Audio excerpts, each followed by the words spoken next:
Before we continue with the last page of our reading, we are going to review the questions on the right-hand side in the margin so that we know what we need to look for while reading. Number 8, what are textiles? And number 9, circle the name of the kingdom that conquered Kush.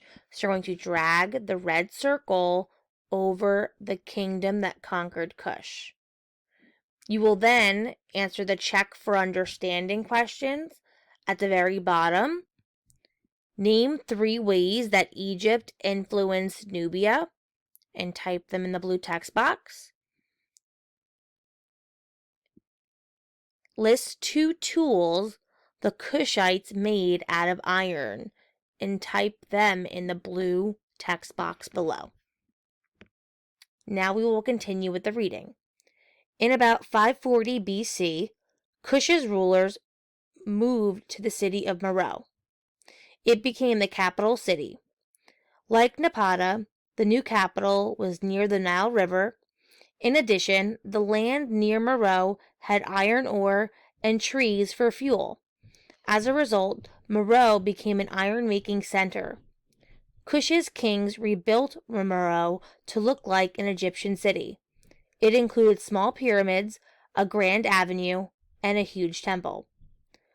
Meroe also became an important center of trade in this ancient world. Kush's traders received leopard skins and valuable woods from other places in Africa.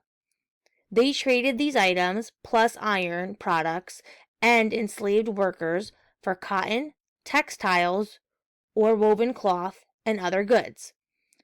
Kush stayed a powerful trading kingdom for nearly 600 years. By the AD 200s, the kingdom began to weaken. Then another kingdom, called Axum, came to power. Axum started near the Red Sea in eastern Africa. It was located in the present-day country of Ethiopia. Around AD 350, the armies of Axum invaded Kush and destroyed Meroe.